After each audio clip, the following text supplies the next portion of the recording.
CSR fund തട്ടിപ്പുമായി ബന്ധപ്പെട്ട് തൃശൂർ വടക്കാഞ്ചേരിയിലും പരാതി 3 പരാതികളാണ് വടക്കാഞ്ചേരി പോലീസിന് കിട്ടിയത്. 48 പേർക്ക് വടക്കാഞ്ചേരിയിൽ പണം നഷ്ടമായി എന്നാണ് പ്രാഥമിക നിഗമനം. അന്തിക്കാട് പോലീസ് സ്റ്റേഷനിലാണ് ആദ്യ കേസ് രജിസ്റ്റർ ചെയ്തിരിക്കുന്നത്. മാത്രമല്ല വടക്കാഞ്ചേരി നഗരസഭാ കൗൺസിലർ ബുഷറ റഷീദിന്റെ നേതൃത്വത്തിൽ സീഡ് സൊസൈറ്റി രൂപീകരിച്ചുവെന്നും പരാതിയിൽ പറയുന്നുണ്ട്. തൃശൂരിൽ നിന്നും ലെവിൻ കെ വിജയൻ ചേരുന്നു. ലെവിൻ, തൃശൂരിൽ നിന്നും പരാതികൾ ലഭിക്കുകയാണ്. എന്തൊക്കെയാണ് തട്ടിപ്പിനിരയായവർ പറയുന്ന കാര്യങ്ങൾ? ഈ പോലീസിൽ കിട്ടിയിരിക്കുന്ന പരാതിയിൽ ആരുടെയൊക്കെ പേരുകളാണ് പറഞ്ഞിരിക്കുന്നത്? ഇപ്പോൾ വടക്കാഞ്ചേരി നഗരസഭാ കൗൺസിലർ ബുഷറ റഷീദിന്റെ നേതൃത്വത്തിലാണ് സീഡ് സൊസൈറ്റി രൂപീകരിച്ചിരിക്കുന്നതെന്ന ഗൗരവതരമായ വിവരമുണ്ട് ആ പരാതിയിൽ എന്നാണ് മനസ്സിലാക്കുന്നത്. തീർച്ചയായും ലക്ഷ്മി, വടക്കാഞ്ചേരി കൗൺസിലർക്കെതിരെയാണ് പ്രധാനമായും ഇപ്പൊ ഈ ഘട്ടത്തിൽ ഉയർന്നു വന്ന പരാതികളിൽ ഏറ്റവും പ്രധാനപ്പെട്ടത്. ബുഷറ റഷീദ് വടക്കാഞ്ചേരിയിലെ കോൺഗ്രസിന്റെ കൗൺസിലറാണ്, അതോടൊപ്പം തന്നെ മഹിളാ കോൺഗ്രസ് നേതാവുമാണ്.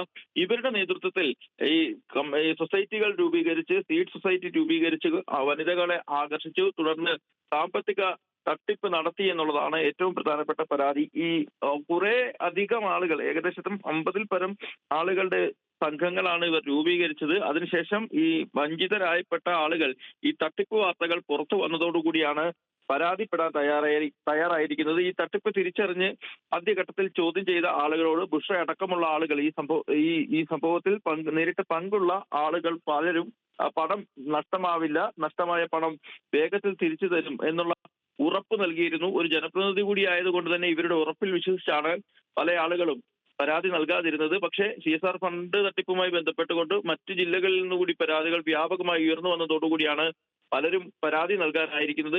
ഈ കൗൺസിലർ അടക്കമുള്ള ആളുകളുടെ പങ്ക് ഇതിൽ അന്വേഷിക്കണമെന്നാവശ്യപ്പെട്ട് ഇന്നലെ വിവിധ സ്ഥലങ്ങളിലായി പോസ്റ്ററുകൾ പ്രത്യക്ഷപ്പെട്ടിരുന്നു. കോൺഗ്രസ് നേതാക്കൾക്കടക്കം ഇതിൽ പങ്കുണ്ടെന്നുള്ള ആരോപണവും നിലനിൽക്കുന്നുണ്ട്. ആ സാഹചര്യത്തിൽ കൗൺസിലറുടെ അടക്കമുള്ള പങ്ക് ഇതുമായി ബന്ധപ്പെട്ട് പരിശോധിക്കണമെന്ന ആവശ്യം LDFും വടക്കാഞ്ചേരി നഗരസഭയിൽ ഉന്നയിച്ചിട്ടുണ്ട്. ഈ ബുഷറയ്ക്കെതിരായിട്ടുള്ള പരാതിയിൽ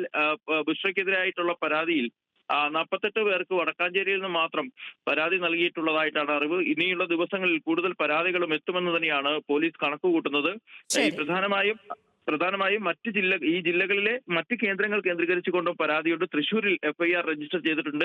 ഇനിയും തീരപ്രദേശങ്ങൾ അടക്കം കേന്ദ്രീകരിച്ചുകൊണ്ട് കൊടുങ്ങല്ലൂർ, ഇരിങ്ങാലിക്കുട തുടങ്ങിയ മണ്ഡലങ്ങളിലെ അടക്കം പരാതിക്കാർ മുന്നോട്ട് വരാനുണ്ട് എന്നുള്ളത് തന്നെയാണ് പോലീസ് കണക്കുകൂട്ടുന്നത്. കൂടുതൽ ആളുകൾ തൃശ്ശൂർ ജില്ലയിൽ നിന്നും CSR ഫണ്ട് തട്ടിപ്പുമായി ബന്ധപ്പെട്ടുകൊണ്ട് പരാതികൾ നൽകാൻ ഒരുങ്ങുകയാണ്. ലക്ഷ്മി, CSR ഫണ്ട് തട്ടിപ്പ് കേരളം മുഴുവൻ വ്യാപിച്ച് കിടക്കുന്നു എന്നാണ് മനസ്സിലാക്കേണ്ടത്. തൃശ്ശൂരിൽ നിന്നാണ് ഇപ്പോൾ പരാതി എത്തിയിരിക്കുന്നത്. അതിൽ പ്രധാനപ്പെട്ട കാര്യം പ്രാദേശികമായും അല്ലാതെയുമുള്ള നേതാക്കന്മാരുടെ സാന്നിധ്യമാണ്. ഇതിൽ അങ്ങനെയുള്ളവരുടെ വിശ്വാസം എടുത്താണ് ഇപ്പോൾ ഇങ്ങനെ തട്ടിപ്പ് നടത്തിയിരിക്കുന്നത്. ഇതിൽ ആർക്കൊക്കെ ശരിക്കും പങ്ക് ഉണ്ട്, ആരൊക്കെ അറിഞ്ഞുകൊണ്ടാണ് അല്ലെങ്കിൽ അറിയാതെയാണോ ഈ തട്ടിപ്പിൽ ചെന്നുപെട്ടിരിക്കുന്നത് എന്നൊക്കെ അന്വേഷണത്തിൽ കൂടി മാത്രമേ വ്യക്തമാവുകയുള്ളൂ. ഏതായാലും വടക്കാഞ്ചേരി നഗരസഭാ കൗൺസിലർ കോൺഗ്രസ് നേതാവുമായ ബുഷറ റഷീദിന്റെ നേതൃത്വത്തിൽ സീഡ് സൊസൈറ്റി രൂപീകരിച്ചു എന്നുള്ള ഗൗരവതരമായ പരാതിയാണ് ഇപ്പോൾ തൃശ്ശൂരിൽ നിന്നും ഉയരുന്നത്.